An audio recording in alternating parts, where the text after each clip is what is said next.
How's your energy, Southern Arizona? It's now time for the Friday Football Fever, one of the most in-depth high school football shows right here in the crazy AZ. Good evening to you. I'm Paul Seacala. And I'm David Kelly. And Paul, we've got several Tucson area teams in the playoffs tonight. We'll start things off with the 1A playoffs as St. Davis takes on Mogi tomorrow. That's going to be a state semifinals game, and that's, of course, worth mentioning. Certainly so. Other Tucson area playoff teams suiting up tonight included 4-seed Wilcox, who won 49-7 against St. John's in the first round, while Benson High fell to number 1 seed Thatcher 62-7 in the 3A playoffs, and Tanca Verde loses to Morenci in the postseason as well. For the first time, they were in the postseason under Jay Dobbins out there on the east side. Push Ridge and Sabino also hosted 3A playoff games, and we begin in Sabercat country. Amante Edwards, get us hyped up. What's your job?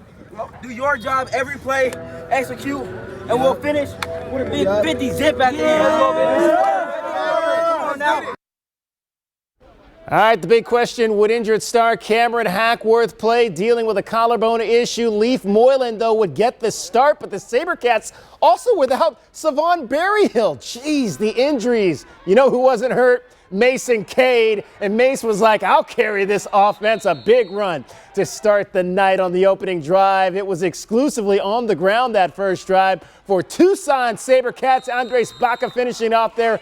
Sabino up 7-zip early, but back to the big question, would Hackworth play in this game? Well, we got our answer on the second series. He's back, and back like he never left. A 44-yard perfect strike to Shamar Berryhill. Sabino up 2 touchdowns quickly.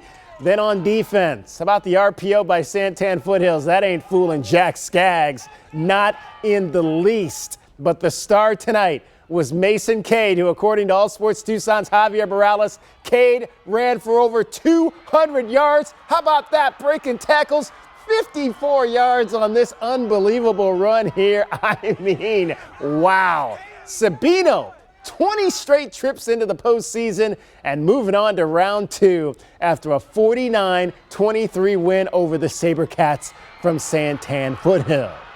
Cade be the player of the week. All right, also in 3A playoffs, we have the American Leadership Academy visiting Push Ridge Christian.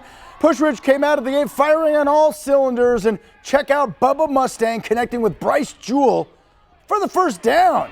And a bit later, Mustang is about to throw it up in triple coverage, it looks like, but check out Bryce Jewell come down with the catch in the end zone. Touchdown, Push Ridge. Mustang was also doing it up on the ground. How's this sound? Hey, it sounds like a first down, and then into the end zone. He is about to go on the next play. Push Ridge runs away with it, 35-zip, and will host a second-round playoff game next week. All right, senior night at South Point Catholic. Lancers hosting Mesa Mountain View. Fredo Sotelo, one of those seniors, playing their final game at Doherty Stadium, and Fredo showing off his cannon.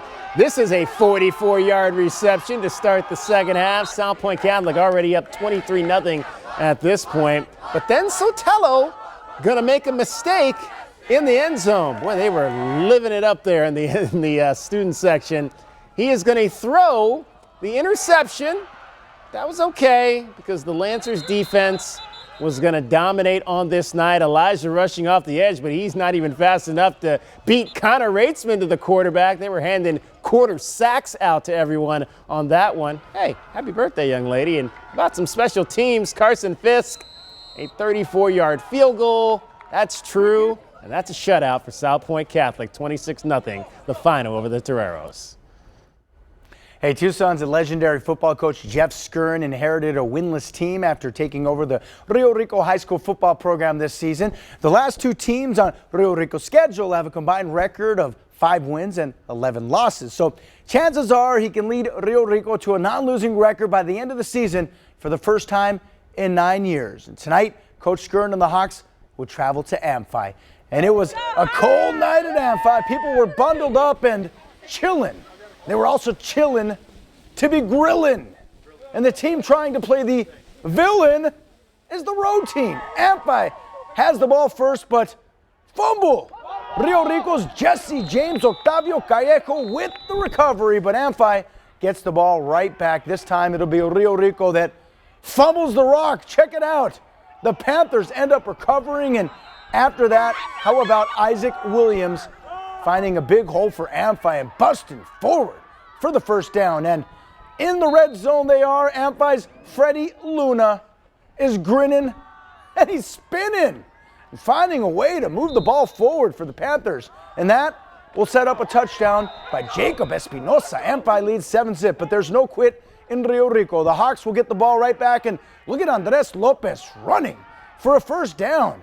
Amphi took a late lead with 40 seconds left in the game, only to see Rio Rico get the winning score with 4 seconds left on the clock. Rio Rico survives. Final score 24-21. What a gutsy performance it was for Coach Skern and the Hawks. Get this. Tonight, they played with a brand new linebacking core who never saw a snap all season. Plus, because of the injury bugs, Rio Rico has lost its top 2 running backs 3 and 2 weeks ago, respectively. Still, an undermanned team played well and found a way for the victory.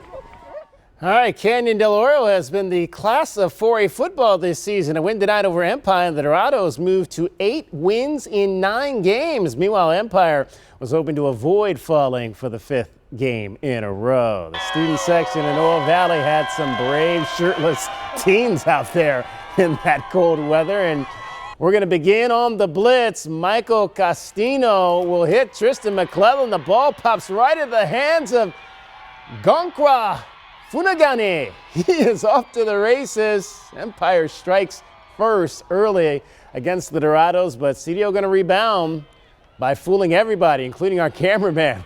Everything is said and done. Chase Lau with the touchdown for Canyon Del Oro. The Dorados, though, stunned tonight at home, losing to Empire by 24 points. Wow. Nobody could have predicted that one, I'll tell you. Before tonight, Coach Dustin Peaston, CDO's only loss this season was a 3-point setback against a very good team in Marana. Speaking of, after the break, we continue our in-depth coverage of high school football right here in the Old Pueblo as Marana heads to Choya, while it's also a battle for bragging rights in Sahuarita. That's right, Paul. The Mustangs and Walden Grove went toe-to-toe in an annual matchup pitting the 2 high schools in Sahuarita. We have the play of the night. You certainly don't want to miss that. Friday Football Fever continues after this timeout.